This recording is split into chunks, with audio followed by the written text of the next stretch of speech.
ঐক্যবদ্ধ থাকতে পারবেন? ঐক্যবদ্ধ থাকতে পারলে আমরা আমাদের এই যে পরিকল্পনা বললাম সফল করতে পারবো।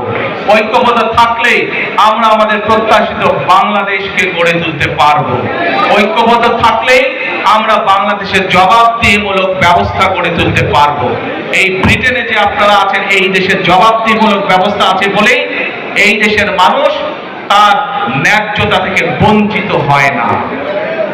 ন্যায্যতা থেকে বঞ্চিত হয় না। বাংলাদেশের মানুষ বহু যুগ ধরে তাদের ন্যায্যতা থেকে বঞ্চিত হয়েছে। কাজে আসুন, বাংলাদেশের মানুষের ন্যায্য অধিকার যদি ফিরিয়ে দিতে হয়, যে কোনো মূল্যে আমাদেরকে কি করতে হবে? কি করতে হবে? ঐক্যবদ্ধ থাকতে হবে। ঐক্যবদ্ধ না থাকার কোনোই বিকল্প নেই আমাদের। United we stand, divided we fall। কাজে এই কথাটি আমাদের সকলকে মনে রাখতে হবে। এখন প্রিয় ভাই বোনেরা, আপনাদেরকে আমি ছোট্ট 2 মিনিটের মধ্যে 1 মিনিটের একটা ভিডিও দেখাতে চাই। কে কে ভিডিওটা দেখতে চান না হাত তুলেন। কারা দেখতে চান না? কারা দেখতে চান না হাত তুলেন। আর কারা দেখতে চান? ধন্যবাদ। কিন্তু দেখতে হলে একদম কোয়াইট হতে হবে, একদম কোয়াইট হতে হবে।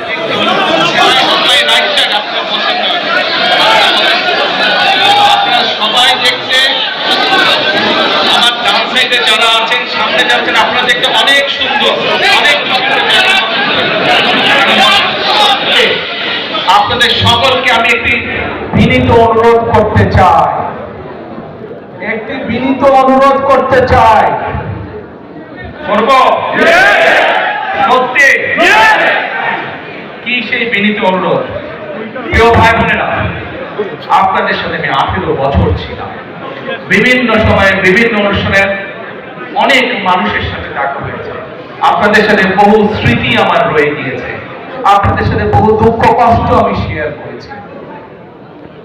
আপনারা বিভিন্ন সময় আমার বক্তব্যের শুরুতেই বলেছি, যুক্তরাজ্য সহ বিভিন্ন দেশের প্রবাসী, বিশেষ করে যারা জাতীয়তাবাদী, বাংলাদেশি জাতীয়তাবাদী রাজনীতিতে বিশ্বাস করেন, আপনারা বহু মানুষ বিভিন্ন সময় আমার পরিবারের দলের বিপদের সময় আমাকে মানসিকভাবে সাহস দিয়েছেন, সহযোগিতা করেছেন, সমর্থন জুগিয়েছেন। আজকে বিশেষ করে লন্ডনে যারা আছেন, বিশেষ করে তোমরা যারা ইয়াং আছো, ছবি তোলার জন্য পাগল হয়ে যাচ্ছে, প্রত্যেকের কাছে আমার একটি অনুরোধ, 25 তারিখে ইনশাআল্লাহ আপনাদের দোয়া আল্লাহর রহমতে আমি দেশে ফিরে যাব। কিন্তু এখানে উপস্থিত, এই ঘরে উপস্থিত প্রত্যেকটি মানুষের কাছে আমার অনুরোধ, দয়া করে কেউ আপনারা এয়ারপোর্টে সেদিন যাবেন না। দয়া করে কেউ আপনারা এয়ারপোর্টে যাবেন না আপনারা। কারণ এয়ারপোর্টে গেলে একটি হট্টগোল তৈরি হবে এবং মানুষ জানবে যে এরা সব বাংলাদেশি, এবং দেশের সুনাম নষ্ট হবে, দলের সুনাম নষ্ট হবে। যারা এয়ারপোর্টে যাবেন না, যারা সেদিন এয়ারপোর্টে যাবেন না, আমার আজকের এই অনুরোধ যারা রাখবেন, আমি ধরে নেব তারা দল এবং সর্বোপরি দেশের সম্মানের প্রতি মর্যাদা। আমার মানা করা সত্ত্বেও, আমার অনুরোধ করার পরেও যারা যাবেন, আমি ধরে নিতে বাধ্য হব যারা ব্যক্তিগত স্বার্থের জন্য সেখানে। আপনাদের কাছে বিনীত অনুরোধ রেখে আমার বক্তব্য শেষ করছি।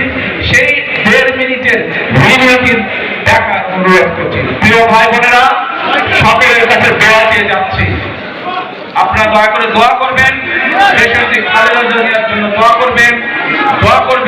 আপনাদের সামনে যে পরিকল্পনা তুলে ধরেছি, আল্লাহ যাতে আমাকে তৌফিক দেয় দেশ এবং দেশের মানুষের জন্য সেই